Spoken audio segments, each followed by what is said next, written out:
Oh my God, it's a giant.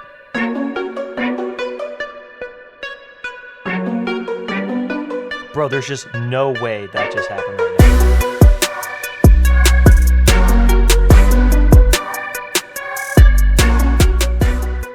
Hey guys, what's going on? It's CutCarryCast podcast, episode 16. Today's going to be a little different than normal. It's going to be kind of a solo cast, if you will. And I think we're just going to talk about kind of some of the things going on right now and kind of what our plans are for the spring and the summer. I feel like the weather this year has been pretty weird, and fishing's been decent, I guess, especially looking across tournaments and at lakes, what lakes are doing and whatnot. But this is obviously kind of the first full year, if you will, of the Golden Mussel thing and how that's all going to work out and kind of what to expect from that. But yeah, historically speaking, I kind of made a decision a while back. Obviously, there's so many great lakes out here in California. When I first got my tracker back in like 2017, I was just lake hopping basically. I was going to Hogan, Sly Park, Bullard's Bar, Collins, Folsom, Maloney's, Comanche, Pedro, Amador, the Delta, Clear Lake, Berryessa. I mean, I went all over the place, especially some pretty obscure lakes, and I did learn a little bit each time I went, just figuring out how to catch fish in different lakes. But I wouldn't say that the learning experience was as like profound if I just stuck with like one or two lakes. And that's what ultimately ended up happening. Was I was asking myself, I was like, okay, like I'm catching fish here and there, I'm having a good time, I'm kind of exploring, which I think needs to happen for everybody, just to get out there and check out all these different places, because that's kind of what makes it fun, is just fishing a different lake and catching fish in a different lake, and realizing that you can actually even do that is pretty cool, pretty fun. But yeah, just going through all that, I kind of asked myself, I was like, okay, like what is it that I want to do? And I've never been a super big tournament fisherman. Most of the reason that I fished the tournaments in high school that I did fish was simply because I didn't have a boat at the time. And then once I did have a boat, it was always a great learning experience, and it was an opportunity to get out to some different places, and I did learn a lot from it. Nowadays, I've never been like a super overly competitive person, like in general, so it just hasn't been like the number one thing on my mind. And I do think some of the more like obscure tournaments are kind of fun, like the Frog Challenge and like the River to Sea Open when that was still a thing, and some of those other ones. And I think kind of like even the Wednesday nighters and some of those kind of tournaments interest me a little bit more than like jumping into a whole circuit. It's just never really been quite like my thing, but definitely have respect and appreciation for the people that do that. And anyway, going back to trying to figure out what I wanted to do, is I was like, okay, obviously like everybody else, I want to catch big fish, and I want to catch a lot of fish, and I want to have fish, or I want to catch fish in a way that's fun. And I started going out to the Delta and doing that whole thing, and learn how to power fish, throw chatterbaits, square bills, kind of understand timing, understand windows, how to catch those fish. And I really did learn a lot. I remember in the beginning stages when I got out to the Delta, I was very like one-dimensional from Folsom Lake. Because back in the day when I fished Folsom, I pretty much threw like a drop shot, worms, maybe a jig here and there, some topwater in the summertime, and that was kind of it. I kind of like didn't believe that there was other patterns and other bites on that lake. My mind was very like closed off in that sense, and I feel like that's pretty normal, especially when you're starting out. Is you get into some of these techniques and patterns, your confidence, and you can kind of just get stuck into those places, and you don't really open yourself up for a lot of other opportunities or experimentation, because you don't want to not succeed. And sometimes it's more comfortable to do something that you've done before, even if it means that you're not going to catch fish or you're going to succeed, because you're not kind of like double stepping outside of your comfort zone. So the more that I was on the Delta, the more that I started to experiment. I started to punch, started to throw chatterbaits, started to reaction fish. And obviously with the way that those windows open up on the Delta and some of your opportunities, it is very conducive to fish that type of way. It's kind of fast, and when it happens, it's happening quick, and that's just kind of the nature of the beast. So I started to push really hard that way. And when I'd go to the Delta, I started throwing all these different techniques, maybe so much so to where like now I have 10 or 12 rods on the deck, and I'm just throwing all these different baits. And I'm not really even kind of doing the opposite now. Now I'm not really even dialing any particular technique in. I'm just kind of throwing all this stuff, catching onesie, twosies, and kind of starting to figure out little bits and pieces of stuff and then going back the other way. And I feel like that's kind of plagued my whole experience up to this point a little bit, is just kind of like swinging left and right. I've used an analogy in other parts of my life that there's kind of like a pendulum that swings, right? And, on one side of the pendulum is an extreme, and on the other side of a pendulum is an extreme, right? And you're going to find yourself swinging back and forth between those extremes. And there's going to be times where, if you can help it, you're going to slow that pendulum down and you're going to kind of live in that middle area. And the goal at the end of the day is to stay in that middle area, because that's where you're going to operate the best. You don't want to live in the extremes. That's not the place to be. But oftentimes those are the places we have to go in order to swing back to the middle. And that's just kind of how life works sometimes, which is funny. But as far as the fishing aspect of that goes, we were kind of swinging to the super end of just like, hey, I'm going to throw this. Oh, these are what all these other people are doing, like blah, blah, blah, blah. And as time passed on, I found myself kind of like, okay, like I seem to be pretty good at this, or I seem to be pretty good at this, or this is working a lot. Okay, I'm going to start to spend more time actually dialing into these techniques, because I don't know about you guys, but if I think back to like all my days fishing throughout the year, I'd say most of the time you're fishing with like one or two rods most of the day. And I'm not saying it's a bad thing to have a bunch of rods in your boat or on your deck or whatnot, but it does kind of complicate and convolute things at times, especially when there seems to be kind of like a prevailing pattern. And that's what can be difficult, is just, am I actually doing the right thing, or is this like not the right thing I should be doing? And then that's just kind of one of those puzzle pieces that you're trying to figure out. But I'd say more often than not, it seems that the times that I've been dialed in, I've only really needed a rod, 1, 2, 3 rods on the deck in order to accomplish what I needed to do, especially when you leave the Delta and you're on somewhere like Folsom or somewhere that's not quite as complex. You really can lean on that 1 or 2 rods. You're not going to need as many options as you could on the Delta, and that's just something that I've had to experiment with. But once I started coming back to Folsom, especially in the wintertime, I started throwing jerk baits, started throwing crankbaits, the swim baits, and I started kind of applying some of those theories that I was using on the Delta, and I was starting to catch fish here other ways. And now on Folsom Lake, I really believe that just about anything you do anywhere else is going to work here. Now, how well it's going to work is obviously up for debate, but I have a video last year that I posted of me fishing on a kayak one day, and I'm catching fish on a frog with 65-pound braid on Folsom Lake. And granted, I think I only caught 2 fish in the video. I wasn't out there for super long, but one of them was like a 4.5-pounder, and the other one was a 3-pounder, which are awesome fish on Folsom. And I can almost guarantee you for a fact that day I was out there, I could very well have been the only person throwing a frog on Folsom Lake. And I think one of the big things I learned throughout those experiences was just realizing that whether, I'm in Florida or I'm in California or wherever I am, right, it's still a largemouth bass, it's still a spotted bass, it's still a smallmouth bass. Now, granted, fish will act a little different in each body of water, just depending on the forage they have access to and not the fish, but the structure and the cover that surrounds them. But it's still the same fish, and most of the techniques that are going to work, at one lake are going to work at other places. And that's something that I've really started to figure out is, okay, I'm getting really good at this on Folsom. Now when I go to the Delta, I want to try it. Or the opposite. Hey, I'm getting really good at this on the Delta. Let me go try it on Folsom. And one of the examples in my head that I can really think about is I was punching a ton in the Delta, and I was having a lot of fun. I love punching. That's probably one of my favorite techniques.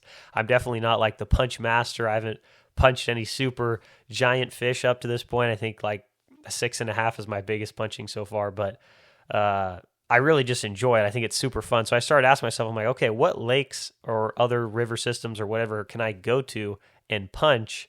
And there's just not as many people doing it. So now it's going to kind of be fun and it's going to kind of be different.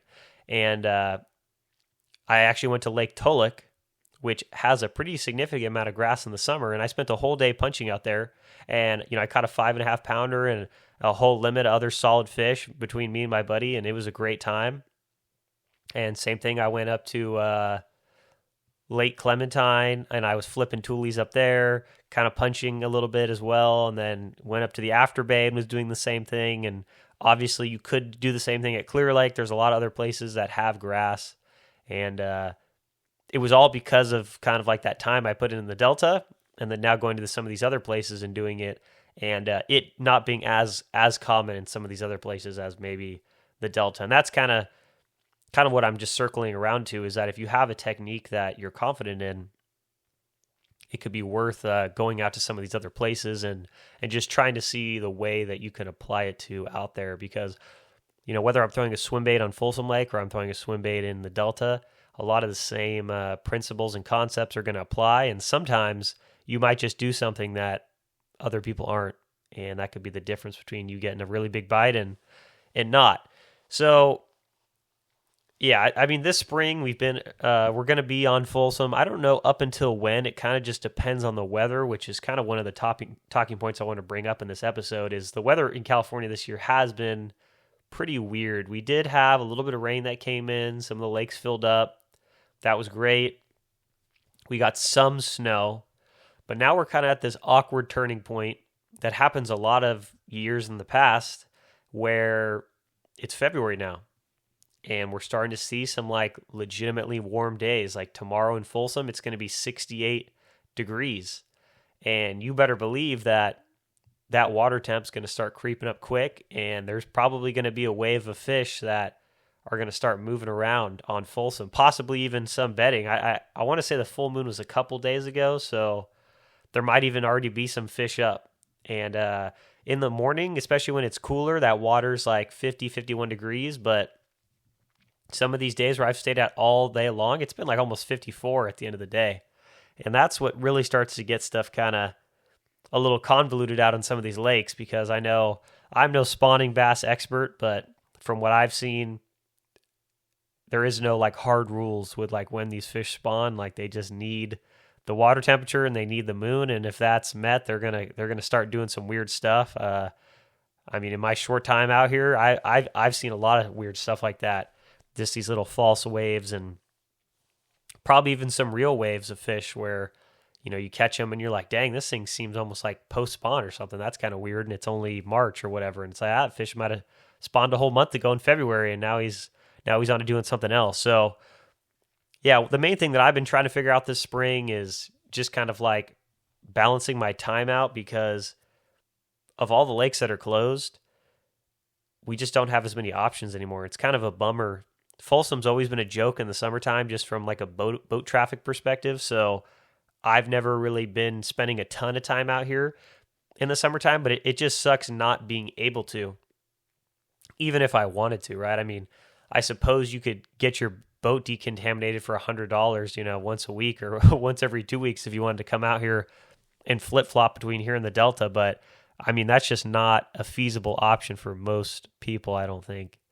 And that's where we're going to have to make those kind of adjustments. And that's another thing that's interesting, is kind of like one of my main priorities right now is trying to figure out what I need to do to like catch a double digit. What is going to be kind of my most opportune place to make that happen. And I really don't know the answer to that.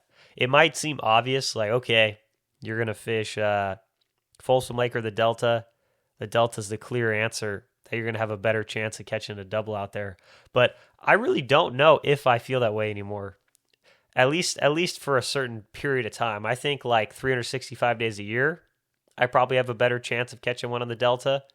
But for a couple days or a couple months in the springtime, especially throwing some of these swim baits, like I just don't think it's completely off the table to catch a double digit on Folsom. But I really don't think I'm going to catch it any other way other than throwing the swim bait. On the Delta, I really believe that like any slew, any bait, you really could catch a double, and it's actually pretty likely.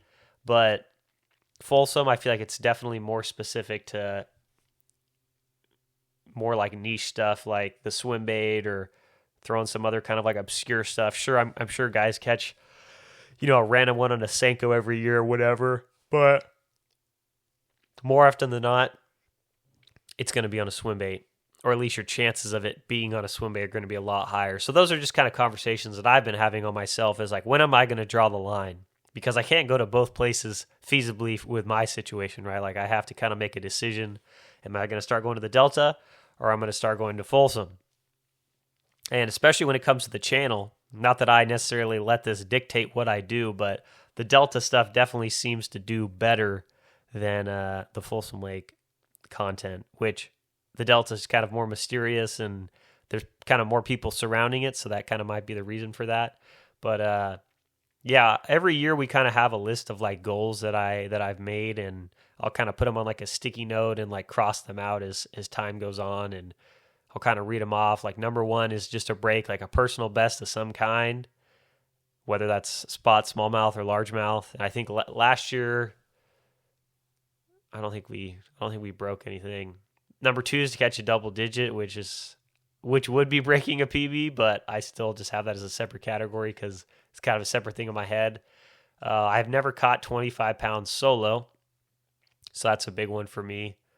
I want to catch a bedfish over 5 pounds. That's kind of a random one. I've never been like a super great bed fisherman, and I kind of have like mixed feelings about it in general. I don't think it's like necessarily the worst thing ever. I think there's definitely a surplus of bass in all of our lakes, so I think it's going to be okay if some people bedfish. But yeah, to catch a big one off a bed, I think it'd just be cool, and it's just an opportunity, obviously, that you may have not otherwise had. So that was one of the goals. And then 10 fish over 5 pounds, which may seem pretty light depending on like where you're fishing or what your abilities are, but that's been up there for a while for me. I'm not going to lie. I caught 9 over 5 last year, and I was pretty butthurt at the end when I just couldn't like squeak out the last one. And I was plagued with like giant 4-pounders on the Delta last year. I don't know what happened. I caught so many like 410, 411 or whatever, like, 490, depending on how your scale is, right? Like, I caught so many that were almost 5 that just weren't. And I would have definitely exceeded that if my luck was just slightly different. But that's just how it went. And that's kind of how it's been for me historically. It hasn't really been like, oh, I've caught 50 fish over 4 pounds this year, and most of those fish were 4-pounders or whatever. For me, it's kind of been like, I'll get a couple like pretty big ones, like 7, 8, maybe a 9-pounder. I've caught 2 9s, but they've been kind of close together in the timeline, and then some other just kind of fish mixed in there that have been decent size. So that's just something I've worked on now. I think maybe if I was, a little bit more dialed in on Folsom or the Delta, or if I fished more of a factory like Clear Lake or Trinity, maybe those numbers would be a lot easier to put up easily. But kind of where I'm at and with what I'm doing, I just haven't kind of seen that experience yet.